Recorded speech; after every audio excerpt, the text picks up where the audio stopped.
Bonjour à toutes et à toutes, bienvenue sur le podcast des RH Badass, le podcast qui te fait voir les RH et le droit du travail autrement. Et oui, ici on dépoussière et on vulgarise cette matière qui peut paraître complexe. Je suis Wafa, ton experte RH, et j'ai à cœur de te parler de RH et droit du travail de la manière la plus simple possible. Alors, installe-toi confortablement, on va commencer. Sur la première partie, nous avons eu la chance de rencontrer Cécile, qui est la fondatrice de Ça ira encore mieux demain.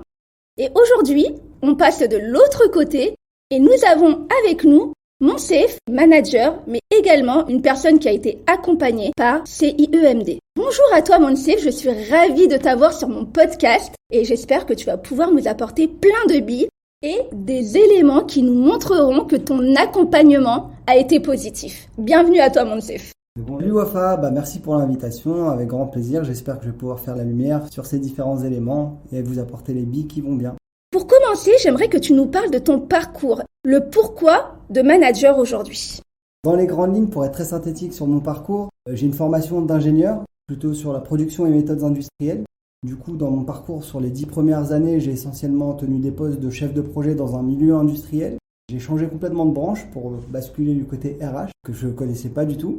J'ai rejoint les RH pour justement cocher la case de manager, un poste que j'avais jamais tenu auparavant. J'ai souvent managé en fait plutôt des projets. En tant que chef de projet, tu manages pas des gens ? Alors, on appelle ça du management fonctionnel et pas hiérarchique. D'accord. Et du coup, on est effectivement à la manœuvre. On peut être amené à coordonner plusieurs acteurs, et notamment sur plusieurs projets plus ou moins grands. Et non, du coup, le management hiérarchique, L'aspect humain, tu ne l'avais pas en fin de compte. Exactement. D'accord. Ouais, et pour le coup, le management humain, il est plus complexe puisque c'est des personnes vivantes qui ont des émotions, qui ressentent des choses. Donc, c'est beaucoup plus complexe que l'aspect peut-être fonctionnel. Effectivement, on n'a pas les mêmes objectifs, on n'a pas les mêmes contraintes. Et là où on va être plus dans l'accompagnement humain quand on est manager hiérarchique, on le sera un peu moins en tant que chef de projet où voilà, on a des jalons qui sont déjà prédéfinis et on doit s'assurer que tout avance au bon rythme pour pouvoir faire en sorte que le projet aboutisse. La vraie difficulté, c'est vraiment la gestion de l'humain, une chose qui était totalement nouvelle pour moi. Et c'est aussi cette expérience-là que je suis venu chercher moi pour mon parcours et ma carrière. J'aimerais que tu nous parles un peu tes débuts en tant que manager et puis quelles situations complexes tu as pu rencontrer. Pour moi, plein de complexités liées à l'aléa finalement. En tant que chef de projet, j'étais habitué à planifier. Et la planification, elle se fait facilement et en général, l'aléa, on le voit venir et on sait le gérer. Là, je suis arrivé sur un domaine totalement nouveau pour moi, les RH, une spécialité que je ne connaissais pas. Et donc tous les codes liés au RH, c'était très nouveau pour moi.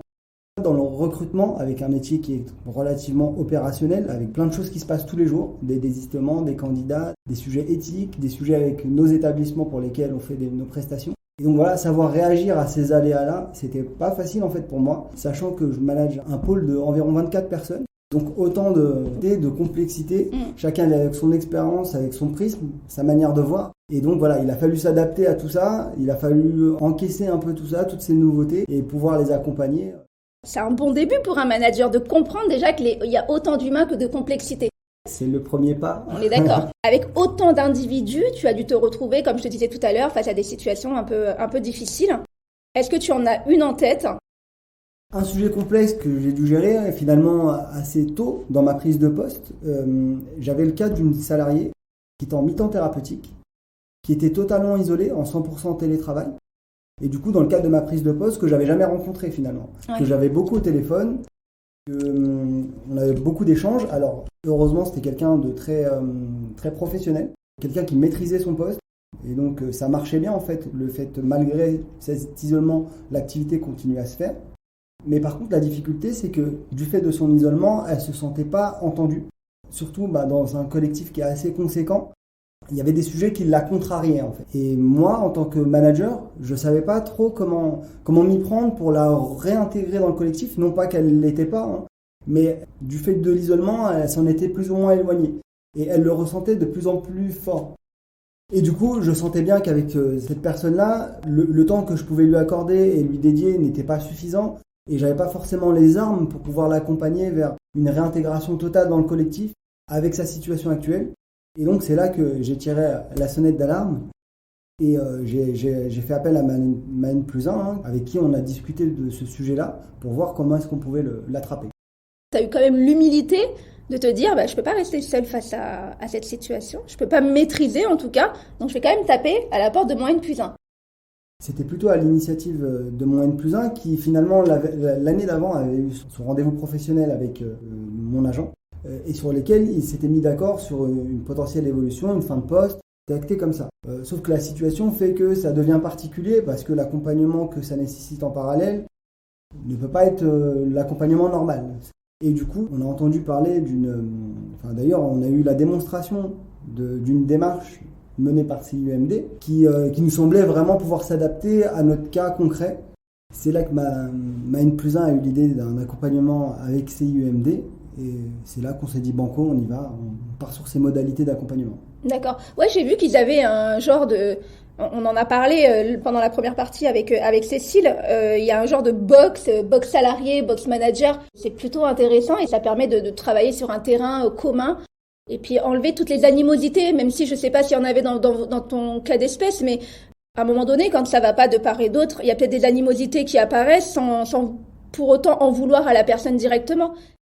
Et elle expliquait qu'en fin de compte, le but c'est d'avoir un terrain plutôt neutre, voire sain. Oui, complètement, Wafa. Du coup, en tout cas, c'est ça la plus-value que moi j'y ai vue à cette démarche-là. En fait, j'avais d'un côté, moi, mes besoins de production qui devaient continuer et mon besoin aussi de lui apporter ce dont elle avait besoin pour pouvoir évoluer avec nous. Et c'est vraiment ça la plus-value de l'accompagnement, c'est qu'on a un coach en face qui pose des bonnes questions, qui, lui, pour le coup, est neutre. On ne remet pas en question, en fait, son positionnement. Et il nous fait nous poser les bonnes questions et le fait aussi pour l'autre interlocuteur, en fait. Donc, il n'y avait pas de sujet d'animosité particulière, moi, en tout cas, avec mon agent. Mais par contre, il y a peut-être des mots que je ne savais pas entendre, en fait. Des choses qu'elle n'arrivait pas forcément à exprimer ou que j'arrivais pas à capter et qui ont été plus explicites grâce à la coach et qui nous a permis vraiment d'avancer de manière apaisée. Et ce que tu dis est très vrai. Il y a à la fois un point qui a été fait avec moi, un point qui a été fait avec elle, un accompagnement vraiment des deux parties qui se solde d'ailleurs par une réunion tripartite entre la coach, le coaché et le manager. Toute la démarche est effectivement un terrain très, très sain et qui permet vraiment d'avancer sereinement pour tout le monde. Donc tu l'as plutôt bien accueilli. Très bien accueilli, comme une opportunité. Et comment s'est passé le premier contact avec... C'était Cécile que tu as eu toi aussi ouais. Tout à fait. Donc comment s'est passé le premier contact? Comment elle est arrivée vers vous? Ça a été quoi sa démarche première en fin de compte? Un soir, je reçois un appel de Cécile. Elle se présente rapidement en me disant vous allez recevoir une box, donc la fameuse box dont tu parlais. Ah, tu reçois vraiment une box? Eh oui, tu reçois une petite box avec une clé USB à l'intérieur qui contient toutes les informations de l'accompagnement. Et en fait, elle me demande une première disponibilité pour pouvoir échanger avec moi. Non mais attends, tu nous dis pas tout là, dis-nous ce qu'il y a dans la box. J'ai pas regardé le contenu de la box. Mais non. Pour être très honnête, ouais. Pourquoi? Tu voulais arriver genre surprise? Non, pas du tout. C'est vraiment un manque de temps. Et puis la démarche se mettait en place. Et puis le fait d'avoir échangé avec Cécile très rapidement, l'accompagnement de Cécile a été largement suffisant à ma compréhension. Alors peut-être que j'aurais trouvé des pépites dans la box, effectivement, c'est dommage. Tu l'as toujours avec toi la box? Je l'ai, elle est dans mon bureau. D'accord. Je la ramène. Ah ouais, je veux bien, clairement. Ça marche. Alors on a de la chance, il y a Moncef qui vient nous apporter la box manager. Non mais clairement c'est comme une smart box. Alors je l'ouvre en même temps. Hein. Pour le coup je découvre avec toi. Et donc là ouais t'as un livret. Ah ouais d'accord. T'as un livret, ça présente Ça ira encore mieux demain, le concept. T'as un programme, page 8. T'as le droit du travail, ils expliquent le cadrage de l'arrêt maladie de plus de 3 mois, le congé mater également, une mise en situation des étapes psychologiques. Franchement, c'est très bien fait et il y a la clé USB qui va bien. On va pas tout dévoiler. Je pense que Ça ira encore mieux demain veut garder également ses bis, ce qui est tout à fait normal. Donc on va pas tout dévoiler, mais non, c'est plutôt bien présenté et je trouve que l'idée est hyper originale. Ça change des mails avec le PowerPoint un peu redondant et qui nous saoule. Là, c'est plutôt bien fait. Ok, un grand merci, mon chef, de nous avoir montré ça. Moi, c'est trop cool. Et donc, donc on en était où? Cécile laisse un petit message pour me demander mon adresse pour m'envoyer la box. Et elle me demande une première disponibilité pour pouvoir échanger avec moi. Donc je lui donne une disponibilité assez rapide, je crois que c'était la semaine d'après en fait. On s'est entretenu, alors je crois sur un modèle de 45 minutes à peu près, et c'est là qu'elle m'a expliqué en fait tout le fonctionnement, tout ce qu'on retrouve dans la box, donc les différentes étapes, dans quelle mesure elle va pouvoir accompagner ma collaboratrice. En fait, elle pose les grands jalons, et par contre elle a surtout focalisé sur moi, mes attentes en fait de cet accompagnement-là.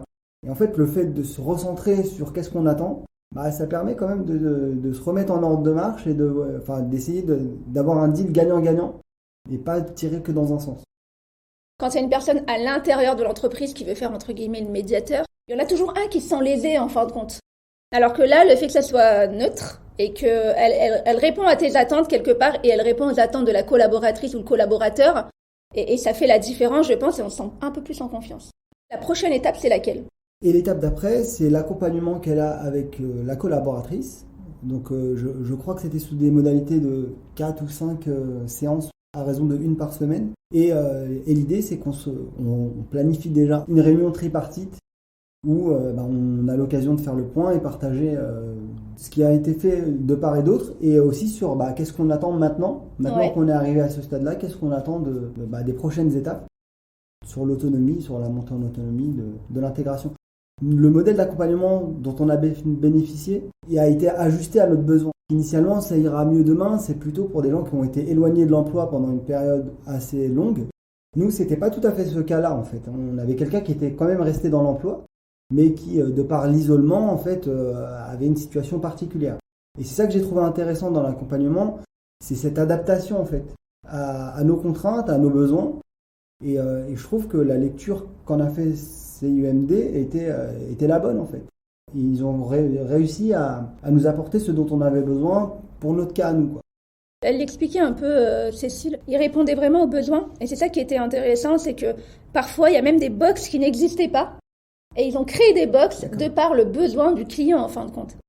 Lors de cette réunion tripartite, sans rentrer dans les détails, je pense qu'il y a l'aspect confidentiel, qu'est-ce que vous vous êtes dit ?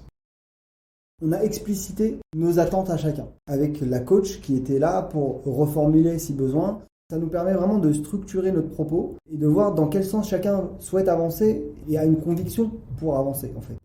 Et donc c'est vraiment en ça que la réunion tripartite a été bénéfique, c'est qu'elle permet vraiment de se dire les choses comme on n'a pas su se les dire avant en fait. Il y a un moment, j'ai réussi à donner des mots à une situation sans être jugé, tu vois, sans me sentir jugé. Là, avec la coach, en fait, t'as une impression de légitimité. Tu sais, comme si elle te disait, ça t'as le droit de dire, ça t'as pas le droit de dire. Elle te donne ta place, en fin de compte. Exactement. Ouais. Et moi, j'ai trouvé qu'elle a été très efficace, en fait, pour expliquer à ma salariée que nous, on a des besoins aussi. Moi, la réunion tripartite, elle m'a conforté là-dedans. Quand j'ai vu tenir la position, en fait, elle était dans les deux positions. Elle était, des fois, elle défendait plutôt l'entreprise. Des fois, plutôt la collaboratrice. Ouais. En disant, attention, là, elle aura besoin de ça. Et inversement, attention, l'entreprise a besoin de produire. Et voilà, c'est normal qu'il y ait quand même un cadre et une production et que les deux sont compatibles. Elle a réussi à fusionner vos besoins. Exactement, ouais. Est-ce que tu peux dire que cet accompagnement t'a apporté des choses au-delà même de l'aspect professionnel ? Ce qu'on est au travail, c'est ce qu'on est dans la vie aussi. Enfin, moi, en tout cas, j'essaye de le vivre comme ça. Je ne m'invente pas une personnalité au travail, et d'autant plus dans le rôle de manager où on travaille beaucoup avec l'humain finalement, et on travaille avec qui on est. Et donc forcément, ça m'a apporté certainement, pour mon cas concret, le problème que j'avais identifié. Mais effectivement, dans l'approche, ça donne des billes aussi pour ta propre vie. Et quand un conflit se crée ou quand une discussion n'arrive plus à se faire, quand on rompt la discussion, essayer de trouver les éléments qui nous permettront de rétablir le dialogue et améliorer les situations. Est-ce que tu penses que cet accompagnement il peut être adapté à tous les managers ? Alors complètement. Enfin, de toute façon, je crois beaucoup au coaching, tout simplement. En fait, le fait d'être aidé à faire une tâche, peu importe quelle qu'elle soit la tâche. En fait, moi, j'ai un collectif assez conséquent. Et j'aimerais pouvoir donner beaucoup de temps à chacun, et dans la mesure dans laquelle il en a besoin. Et donc, bien évidemment, enfin, quand on est manager, de toute façon, on a autant de sollicitations que de personnes. Et donc, le fait d'être accompagné, mais tout simplement, enfin, que ce soit du coaching ou par quelconque autre manière, le fait d'être accompagné, aidé sur un sujet, c'est toujours bon à prendre, en fait. C'est du temps qu'on gagne quelque part et qui nous aide à faire encore mieux, en fait, notre boulot. L'idée, moi, c'est ça. C'est quand j'ai pris aussi ce poste de manager, c'était de comment est-ce qu'on apporte humainement de notre personne pour pouvoir faire en sorte que chacun trouve sa place dans le collectif. Et donc voilà, c'est en ça que j'y ai vu une opportunité. C'est en ça que je vois que ça peut aider n'importe qui en fait, sur n'importe quel sujet. Et finalement, voilà, ça peut être que bénéfique. À travers ton discours, je vois bien que ça t'a beaucoup apporté, que ça ira encore mieux demain a été un plus pour toi. T'as donné les billes pour avancer, pour assurer du lien avec cette collaboratrice. Est-ce que tu le conseillerais à d'autres managers? Et si oui, quels conseils tu pourrais leur donner?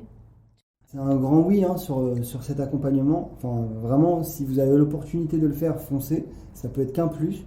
Et le conseil principal, c'est vraiment de se laisser guider. Et c'est ce que j'ai fait personnellement.